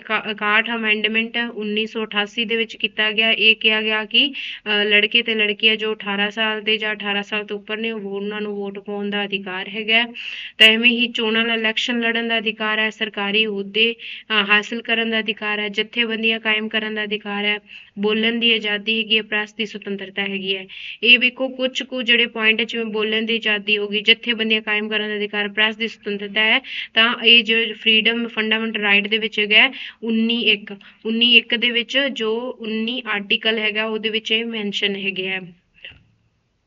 ਇਹ ਹੈਗਾ democratic. India is a indirectly democratic state. ਹਾਂ, ਇਹਦੇ ਵਿੱਚ ਜੋ USA ਦੇ 16ਵੇਂ ਪ੍ਰੈਜ਼ੀਡੈਂਟ ਇਬਰਾਹਿਮ ਲਿੰਕਨ ਜੀ, ਉਹਨਾਂ ਨੇ ਕਿਹਾ ਸੀਗਾ ਕਿ ਜਨਤਾ ਦੁਆਰਾ ਜਨਤਾ ਲਈ ਜਿਹੜੀ ਚੁਣੀ ਗਈ ਸਰਕਾਰ ਹੈ ਉਹਨੂੰ ਲੋਕਤੰਤਰ ਪ੍ਰਣਾਲੀ ਬੋਲਦੇ ਆ ਜਾਂ ਲੋਕਤੰਤਰ ਸਰਕਾਰ ਬੋਲਦੇ ਆ। ਇਬਰਾਹਿਮ ਲਿੰਕਨ ਕੌਣ ਸਨ? USA ਦੇ ਪ੍ਰੈਜ਼ੀਡੈਂਟ ਜਿਹੜੇ ਕਿ 16ਵੇਂ ਸਨ। ਉਹਨਾਂ ਦੁਆਰਾ ਇੱਕ ਕੋਟੇਸ਼ਨ ਦਿੱਤੀ ਗਈ ਸੀਗੀ ਲੋਕਤੰਤਰ ਦੇ ਬਾਰੇ ਕਿ ਜਨਤਾ ਦੁਆਰਾ ਤੇ ਜਨਤਾ ਲਈ ਬਣਾਈ ਗਈ ਸਰਕਾਰ ਨੂੰ ਲੋਕਤੰਤਰ ਪ੍ਰਣਾਲੀ ਜਾਂ ਲੋਕਤੰਤਰ ਸਰਕਾਰ ਬੋਲਦੇ ਹਨ। ਅੱਗੇ ਗਿਆ ਇਹਨਾਂ ਰਾਜਨੀਤਿਕ ਅਧਿਕਾਰਾਂ ਦੇ ਆਧਾਰ ਤੇ ਲੋਕ ਰਾਜਨੀਤੀ ਵਿੱਚ ਹਿੱਸਾ ਲੈਂਦੇ ਹਨ। ਕਹਿੰਦੇ ਇਹਨਾਂ ਜਿਹੜੇ ਰਾਜਨੀਤਿਕ ਅਧਿਕਾਰ ਹੈਗੇ ਆ ਨਾ, ਇਹਨਾਂ ਰਾਜਨੀਤਿਕ ਅਧਿਕਾਰਾਂ ਤੇ ਲੋਕ ਕੀ ਲੈਂਦੇ ਨੇ? ਹਿੱਸਾ ਲੈਂਦੇ ਨੇ, ਕਿਉਂਕਿ ਹਰ ਕਿਸੇ ਨੂੰ ਬਰਾਬਰ ਅਧਿਕਾਰ ਦਿੱਤੇ ਗਏ ਨੇ। ਅੱਗੇ ਗਿਆ ਰਿਪਬਲਿਕ, ਜੋ ਇੰਡੀਆ ਇਜ਼ ਆ ਇੰਡੀਆ ਇਜ਼ ਆ ਰਿਪਬਲਿਕ ਹੈ। ਇੰਡੀਆ ਰਿਪਬਲਿਕ ਹੈ। ਰਿਪਬਲਿਕ ਦਾ ਮੇਨ ਕੀ ਹੈਗਾ? ਰਿਪਬਲਿਕ ਦਾ ਮੀਨਿੰਗ ਕੀ ਹੈ? ਇਹ ਮੇਨ ਆ ਜੋ ਹਾਈਲਾਈਟ ਹੈਗਾ ਇੱਕ ਚੁਣਿਆ ਹੋਇਆ ਮੁਖੀ। ਕਹਿੰਦੇ ਇੱਕ ਚੁਣਿਆ ਹੋਇਆ ਮੁਖੀ, ਇੱਕ ਚੁਣੇ ਹੋਏ ਮੁਖੀ। ਕੌਣ ਮੁਖੀ ਚੁਣਦਾ ਹੈਗਾ? ਭਾਰਤ ਜੋ ਜਨਤਾ ਚੁਣਦੀ ਹੈ ਮੁਖੀ ਨੂੰ, ਉਹਦਾ ਇੱਕ ਕਾਰਜਕਾਲ ਨਿਸ਼ਚਿਤ ਕੀਤਾ ਜਾਂਦਾ ਹੈ, ਤਾਂ ਉਹਨੂੰ ਹੀ ਰਿਪਬਲਿਕ ਨਾਮ ਦਿੱਤਾ ਗਿਆ ਹੈ। ਤਾਂ ਭਾਰਤ ਦਾ ਸ਼ਾਸਨ ਕਿਸੇ ਰਾਜੇ ਵੱਲੋਂ, ਹੁਣ ਵੇਖੋ ਮੋਨਾਰਕੀ ਸਿਸਟਮ ਕੀ ਹੁੰਦਾ ਹੈ? ਮੋਨਾਰਕੀ ਸਿਸਟਮ ਇਹ ਹੁੰਦਾ ਜਿਵੇਂ ਕਿੰਗ, ਜਿੱਥੇ ਕਿੰਗ ਬਣਦੇ ਹੈਗੇ ਆ ਤਾਂ ਜੋ ਹੈਗਾ ਕਿੰਗ ਹੀ ਅਗਲਾ ਦੂਸਰਾ ਕਿੰਗ ਚੁਣ ਲੈਂਦਾ ਹੈਗਾ, ਠੀਕ ਹੈ। ਤੇ ਜਿਹੜੇ ਰੂਲ ਉਹ ਬਣਾਉਂਦੇ ਹੈਗੇ ਆ, ਅੱਗੇ ਉਹਨੂੰ ਫੋਲੋ ਵੀ ਉਹੀ ਕਰਦੇ ਹੈਗੇ ਹੈ, ਠੀਕ ਹੈ, ਜਿਹਦੇ ਵਿੱਚ ਜਨਤਾ ਦਾ ਕੋਈ ਇਨਵੋਲਵਮੈਂਟ ਹੀ ਨਹੀਂ ਹੁੰਦੀ, ਉਹ ਹੈਗਾ ਮੋਨਾਰਕੀ ਸਿਸਟਮ ਜਾਂ ਮੋਨਾਰਕੀ ਸਿਸਟਮ, ਠੀਕ ਹੈ। ਤੇ ਜੋ ਰਿਪਬਲਿਕ ਔਰ ਗਣਰਾਜ ਕੀ ਹੈ, ਕਹਿੰਦੇ ਇਸ ਦਾ ਅਰਥ ਹੈ ਕਿ ਭਾਰਤ ਵਿੱਚ ਇੱਕ ਚੁਣਿਆ ਹੋਇਆ ਮੁਖੀ ਹੈ ਜਿਹੜਾ ਨਿਰਧਾਰਿਤ ਕਾਰਜਕਾਲ ਲਈ ਆਪਣੀ ਸ਼ਕਤੀ ਵਰਤਦਾ ਹੈ। ਨੈਕਸਟ ਹੈ, ਕਹਿੰਦੇ ਇਹ ਇੱਕ ਅਜਿਹੀ ਸਰਕਾਰ ਹੈ ਜਿਹੜੀ ਆਪਣੇ ਅਧਿਕਾਰ ਸਿੱਧੇ ਜਾਂ ਅਸਿੱਧੇ ਢੰਗਾਂ ਨਾਲ ਲੋਕਾਂ ਦੀ ਮਹਾਨ ਸੰਸਥਾ ਤੋਂ ਹਾਸਿਲ ਕਰਦੀ ਹੈ। ਕਹਿੰਦੇ ਇੱਕ ਅਜਿਹੀ ਸਰਕਾਰ ਹੈ ਜਿਹੜੀ ਆਪਣੇ ਅਧਿਕਾਰ ਸਿੱਧੇ ਜਾਂ ਅਸਿੱਧੇ ਢੰਗ ਨਾਲ, ਉਹੀ ਤੁਹਾਨੂੰ ਦੱਸਿਆ ਕਿ ਦੋ ਤਰ੍ਹਾਂ ਦੀ ਡੈਮੋਕ੍ਰੇਟਿਕ ਹੈਗੀ ਹੈ, ਡਾਇਰੈਕਟਲੀ ਔਰ ਇਨਡਾਇਰੈਕਟਲੀ, ਤੇ ਕਹਿੰਦੇ ਅਸਿੱਧੇ ਢੰਗਾਂ ਨਾਲ ਲੋਕਾਂ ਦੀ ਮਹਾਨ ਸੰਸਥਾ ਤੋਂ ਹਾਸਿਲ ਕਰਦੀ ਹੈ। ਨੈਕਸਟ ਬੱਚੇ MCQ, ਜਿਹਦੇ ਵਿੱਚ 2-3 ਪੁਆਇੰਟ ਹੋਰ ਇੰਪੋਰਟੈਂਟ ਵੀ ਰਹਿ ਗਏ, MCQ ਵੀ ਅਸੀਂ ਕਰਾਂਗੇ ਜਿਹੜੇ ਕਿ ਬਹੁਤ ਇੰਪੋਰਟੈਂਟ ਹੈਗੇ ਆ। ਤੇ ਸਭ ਤੋਂ ਪਹਿਲਾਂ ਹੈਗਾ ਸੈਕੂਲਰ ਦਾ ਸਹੀ ਅਰਥ ਕੀ ਹੈ। ਸੈਕੂਲਰ ਦਾ ਸਹੀ ਅਰਥ ਕੀ ਹੈ, ਇੱਥੇ ਦੱਸਿਆ ਹੈਗਾ, ਕਹਿੰਦੇ ਸਰਕਾਰ ਦੀਆਂ ਨਜ਼ਰਾਂ, ਵੇਖੋ ਸੈਕੂਲਰਿਜ਼ਮ ਜਿਹੜਾ ਕਿ ਪਹਿਲਾਂ ਤਾਂ ਆਪਾਂ ਨੂੰ ਪਤਾ ਹੋਣਾ ਚਾਹੀਦਾ ਕਦੋਂ ਐਡ ਕੀਤਾ, 1976 ਦੇ ਵਿੱਚ ਐਡ ਕੀਤਾ ਸੈਕੂਲਰ ਵਰਡ। ਕਹਿੰਦੇ ਸਰਕਾਰ ਦੀਆਂ ਨਜ਼ਰਾਂ ਵਿੱਚ ਸਾਰੇ ਧਰਮ ਬਰਾਬਰ ਹਨ, ਘੱਟ ਗਿਣਤੀਆਂ ਨਾਲ ਸੰਬੰਧਿਤ ਧਰਮ ਦਾ ਵਿਸ਼ੇਸ਼ ਮਹੱਤਵ, ਸਰਕਾਰ ਵੱਲੋਂ ਇੱਕ ਧਰਮ ਦਾ ਪ੍ਰਚਾਰ ਕੀਤਾ ਜਾਂਦਾ ਹੈ, ਹੇਠਾਂ ਵਿੱਚੋਂ ਕੋਈ ਨਹੀਂ। ਤਾਂ ਸੈਕੂਲਰ ਵਰਡ ਜੋ ਹੈਗਾ, ਸਰਕਾਰ ਦੀਆਂ ਨਜ਼ਰਾਂ ਵਿੱਚ ਸਾਰੇ ਧਰਮ ਬਰਾਬਰ ਹਨ, ਤਾਂ ਇਹਦਾ ਇਹ ਆਨਸਰ ਬਿਲਕੁਲ ਸਹੀ ਹੈਗਾ। ਸਰਕਾਰ ਦੀਆਂ ਗਵਰਨਮੈਂਟ ਵਿਊਜ਼ ਆਲ ਰਿਲੀਜੀਅਸ ਇਕੁਅਲੀ, ਸਰਕਾਰ ਦੀ ਨਜ਼ਰਾਂ ਵਿੱਚ ਸਾਰੇ ਧਰਮ ਬਰਾਬਰ ਹੋਣ, ਉਹਨੂੰ ਸੈਕੂਲਰ ਕਹਿੰਦੇ ਨੇ। ਅਗਲਾ ਕੁਐਸਚਨ, ਅੱਜ ਤੱਕ ਪ੍ਰਸਤਾਵਨਾ ਪ੍ਰੈਂਬਲ ਦੇ ਵਿੱਚ ਕਿੰਨੀ ਵਾਰ ਸੋਧ ਕੀਤਾ ਗਿਆ? ਇੱਕ ਵਾਰੀ। ਤੇ ਕਦੋਂ ਕਿਹੜਾ ਕੀਤਾ ਗਿਆ? ਜਿਹੜਾ 42nd amendment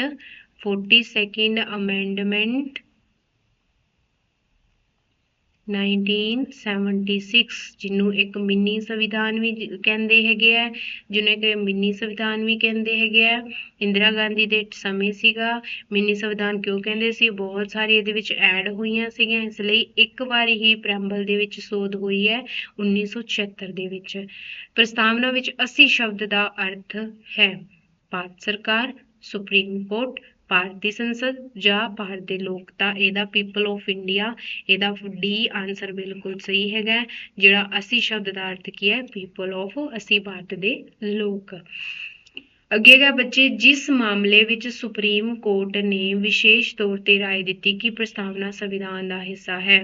in which case the Supreme Court specifically opined that the preamble is not a part of the constitution। ਤਾਂ ਦੇਖੋ ਬੇਰੂਬਾਰੀ ਯੂਨੀਅਨ ਕੇਸ 1960 ਦੇ ਵਿੱਚ ਹੋਇਆ, ਕੇਸ਼ਵ ਆਨੰਦ ਭਾਰਤੀ ਕੇਸ 1973 ਦੇ ਵਿੱਚ ਹੋਇਆ। ਤਾਂ ਹੁਣ ਸਾਡੇ ਕੋਲ ਕੀ ਪੁੱਛਿਆ ਗਿਆ? ਕਹਿੰਦੇ preamble is a not part ਔਰ ਕਨਸਟੀਟਿਊਸ਼ਨ ਦਾ ਸਾਫ਼ ਜਦੋਂ ਮਨਾ ਕਰ ਦਿੱਤਾ ਸੀ, ਪ੍ਰੈਂਬਲ ਦਾ ਪਾਰਟ ਹੀ ਨਹੀਂ ਹੈ, ਤਾਂ 1960 ਬੇਰੂਬਾਰੀ ਯੂਨੀਅਨ ਕੇਸ 1960। ਅਗਲਾ ਕੁਐਸਚਨ ਹੈ, ਕਹਿੰਦੇ which of the following Keshavananda Bharati case versus ਜਿਹੜਾ ਕੇਰਲਾ ਕੇਸ ਹੈ 1973, ਕਹਿੰਦਾ ਇਹਦਾ ਰਿਜ਼ਲਟ ਕੀ ਨਿਕਲਿਆ ਸੀਗਾ? ਤਾਂ ਕੀ ਕਹਿੰਦੇ ਹੈਗੇ ਆ, ਅਸੀਂ ਅੱਗੇ ਚੱਲਦੇ ਹੈਗੇ ਆ। ਕਹਿੰਦੇ the preamble is a part of India constitution and the amendment power is vested in the parliament. ਕਹਿੰਦੇ ਜੇ ਪ੍ਰੈਂਬਲ ਇੱਕ ਇੰਡੀਆ ਦਾ ਪਾਰਟ ਹੈਗਾ, ਇੰਡੀਆ ਕਨਸਟੀਟਿਊਸ਼ਨ ਦਾ ਪਾਰਟ ਹੈ, ਤੇ ਅਮੈਂਡਮੈਂਟ ਵੀ ਹੋ ਸਕਦੀ ਹੈ। ਫਸਟ ਵਿੱਚ ਇਹ ਕਿਹਾ ਗਿਆ, ਸੈਕਿੰਡ ਵਿੱਚ ਕਿਹਾ ਗਿਆ ਦਾ preamble is a not part. ਵੇਖੋ ਇਹ ਤਾਂ ਬਿਲਕੁਲ ਹੀ ਗਲਤ ਹੈ, ਤਾਂ ਜਿੱਥੇ ਨੋਟ ਆ ਜੇ ਉਹ ਤਾਂ ਗਲਤ ਹੀ, ਕਿਉਂਕਿ ਇੰਡੀਆ ਇਜ਼ ਅ ਪਾਰਟ। ਅਗਲੀ ਕੋਟੇਸ਼ਨ ਪੜ੍ਹਦੇ ਹਾਂ ਕਿ the preamble is a part of the constitution but is not subject to parliament's power to amendment ਦਾ, ਤਾਂ ਵੀ ਗਲਤ ਹੈ। ਕਹਿੰਦੇ ਕਿ ਅਮੈਂਡਮੈਂਟ ਨਹੀਂ ਹੋ ਸਕਦੀ। ਦਾ preamble is not part of ਕੰਸਟੀਟਿਊਸ਼ਨ, ਇਹ ਵੀ ਗਲਤ ਹੈ। ਤਾਂ ਨੋਟ ਨਹੀਂ ਹੈਗਾ ਸੀ, ਤਾਂ ਪ੍ਰੈਂਬਲ is a part of Indian Constitution and the amendment। ਕਹਿੰਦੇ ਪ੍ਰੈਂਬਲ ਜੋ ਇੰਡੀਆ ਦੀ ਸੰਵਿਧਾਨ ਦਾ ਪਾਰਟ ਵੀ ਹੈ ਔਰ ਅਮੈਂਡਮੈਂਟ ਵੀ ਹੋ ਸਕਦੀ ਹੈ। ਉਹ ਕੇਸ਼ਵ ਆਨੰਦ ਭਾਰਤੀ ਕੇਸ 1973 ਦੇ ਵਿੱਚ ਹੈਗਾ। ਅਗਲਾ ਕੁਐਸਚਨ ਹੈ, 42ਵੇਂ ਸੰਵਿਧਾਨਿਕ ਸੰਸ਼ੋਧਨ ਨੇ ਪ੍ਰਸਤਾਵਨਾ ਵਿੱਚ ਹੇਠ ਲਿਖਿਆਂ ਵਿੱਚੋਂ ਕਿਹੜਾ ਸ਼ਬਦ ਜੋੜਿਆ ਹੈ? Socialist, secular, integrity, all of the above. ਦੇਖੋ ਬੱਚੇ, ਤੁਹਾਨੂੰ ਮੈਂ ਦਿੱਤੀ ਸੀਗੀ ਟ੍ਰਿਕ SIS, ਜਿਹਦੇ ਵਿੱਚ ਸੋਸ਼ਲਿਸਟ, ਇੰਟੀਗ੍ਰਿਟੀ ਔਰ ਸੈਕੂਲਰ 3 ਵਰਡ ਜੋੜੇ ਗਏ ਨੇ, ਤੇ ਇਹਦੀ ਡੀ ਆਪਸ਼ਨ ਬਿਲਕੁਲ ਸਹੀ ਹੈਗੀ ਹੈ, ਆਲ ਆਫ ਦਾ ਅਬਵ। ਅਗਲਾ ਕੁਐਸਚਨ ਹੈ ਬੱਚੇ, ਪ੍ਰਸਤਾਵਨਾ ਵਿੱਚ ਹੇਠਾਂ ਦਿੱਤੇ ਸ਼ਬਦਾਂ ਦਾ ਸਹੀ ਕ੍ਰਮ। ਆਹ ਕੁਐਸਚਨ ਬਹੁਤ ਆਉਂਦਾ ਹੈ ਪੇਪਰ ਵਿੱਚ, ਤਾਂ ਇਹ ਸਾਨੂੰ ਚੰਗੀ ਤਰ੍ਹਾਂ ਪਤਾ ਹੋਣਾ ਚਾਹੀਦਾ। ਤੁਹਾਨੂੰ ਮੈਂ ਚੰਗੇ ਤਰੀਕੇ ਨਾਲ ਸਮਝਾਵਾਂਗੀ।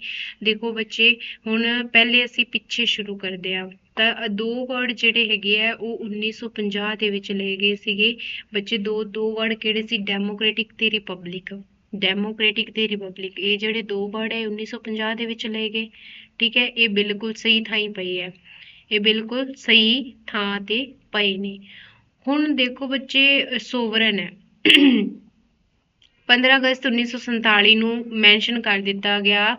ਕਿਉਂ ਕਰ ਦਿੱਤਾ ਗਿਆ? ਕਿਉਂਕਿ ਬਸਤੀਵਾਦ ਜਿਹੜਾ ਹੈਗਾ ਇੰਡੀਆ ਨਹੀਂ ਰਿਹਾ, ਬ੍ਰਿਟਿਸ਼ ਸਰਕਾਰ ਤੋਂ ਮੁਕਤ ਹੋ ਕੇ ਦੇਸ਼ ਆਜ਼ਾਦ ਹੋ ਗਿਆ, ਪੂਰੀ ਤਰ੍ਹਾਂ ਰਾਸ਼ਟਰ ਹੁਣ ਸ਼ਾਸਨ ਆਪਦਾ ਚਲਾਏਗੀ। ਤਾਂ ਸੋਵਰਨ 15 ਅਗਸਤ 1947 ਨੂੰ ਐਡ ਕੀਤਾ ਗਿਆ। ਹੁਣ ਦੋ ਵਰਡ ਰਹਿ ਗਏ ਬੱਚੇ, ਸੋਸ਼ਲਿਸਟ ਤੇ ਸੈਕੂਲਰ।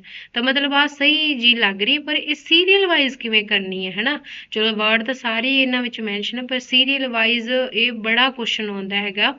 ਤਾਂ ਤੁਹਾਨੂੰ ਮੈਂ ਇੱਕ ਦੱਸਦੀ ਹਾਂ।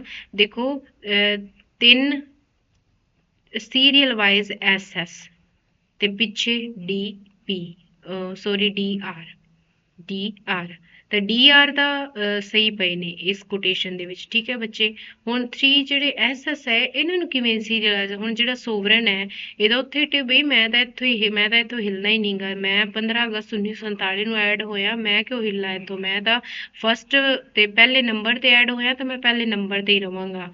ਠੀਕ ਹੈ, ਤਾਂ ਹੁਣ ਦੋ ਵਰਡ ਰਹਿ ਗਏ ਬੱਚੇ। ਦੇਖੋ, ਉਹ ਜਿਹੜਾ ਉਹ ਵਾਲਾ ਹੈਗਾ ਨਾ, ਉਹ ਕਹਿੰਦਾ ਮੇਰੇ SO ਹੈ ਤੇ ਮੈਂ SO ਨਾਲ ਹੀ ਰੱਖਾਂਗਾ ਆਪਦੇ ਆਪ ਨੂੰ। ਆਪਾਂ ਇੱਕ ਟ੍ਰਿਕ ਦੇ ਨਾਲ ਲਰਨ ਕਰਨਾ ਹੈ ਨਾ।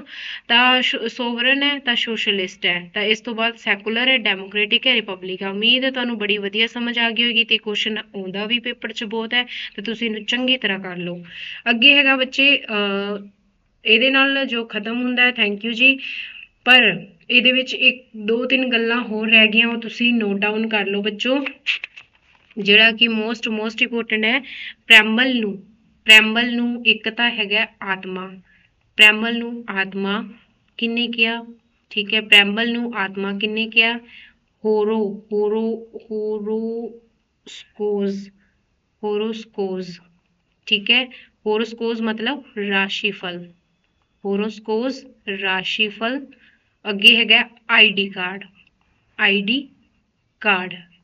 ਚੰਗੀ ਤਰ੍ਹਾਂ ਨੋਟ ਕਰ ਲਓ, ਇਹ ਬਹੁਤ ਜ਼ਿਆਦਾ ਇੰਪੋਰਟੈਂਟ ਹੈ। ਪ੍ਰੈਂਬਲ ਨੂੰ ਆਤਮਾ ਕਿਹਨਾਂ ਨੇ ਕਿਹਾ? ਠਾਕੁਰਦਾਸ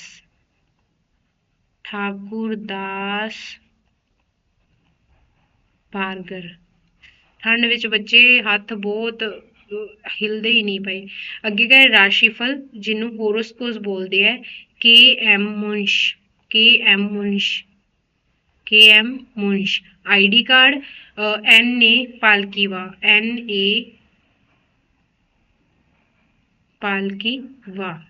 ਪਾਲਕੀਵਾ।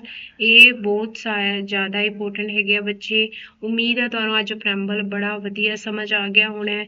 ਜੇਕਰ ਕੋਈ ਵੀ ਤੁਹਾਨੂੰ ਡਾਊਟ ਹੈਗਾ ਤਾਂ ਤੁਸੀਂ ਪੁੱਛ ਸਕਦੇ ਹੋ, ਤੁਸੀਂ ਨੋਟ ਡਾਊਨ ਕਰ ਲਓ। ਤਾਂ ਇੱਕ ਤੁਹਾਡੀ ਹੋਰ ਜੇ ਡਾਊਟ ਕਲਾਸ ਲੱਗੇਗੀ ਤਾਂ ਤੁਸੀਂ ਉਹਦੇ ਵਿੱਚ ਪੁੱਛ ਲਿਓ ਜੀ। ਤਾਂ ਇਹਦੇ ਵਿੱਚ ਅਸੀਂ ਪ੍ਰੈਂਬਲ ਦੇ ਪੁੱਛਿਆ ਕਿ ਜਿਵੇਂ ਸਟਾਰਟਿੰਗ ਤੋਂ ਆਬਜੈਕਟਿਵ ਰਿਜ਼ੋਲੂਸ਼ਨ, ਫਿਰ ਉਹ ਪ੍ਰੈਂਬਲ ਦਾ ਰੂਪ ਧਾਰਦਾ ਹੈ। ਕਿਹੜੇ ਐਡ ਹੋਏ? 42 ਅਮੈਂਡਮੈਂਟ 76 ਦੇ ਵਿੱਚ ਐਡ ਹੋਏ, ਕੁਝ 1947 ਵਿੱਚ ਹੀ ਸੀਗੇ। ਠੀਕ ਹੈ, ਫਿਰ ਅਮੈਂਡਮੈਂਟ ਇੱਕ ਹੀ ਹੋਈ ਹੈ ਇਹਦੇ ਵਿੱਚ, ਸੋਧ ਇੱਕ ਵਾਰੀ ਹੀ ਹੋਈ ਹੈ।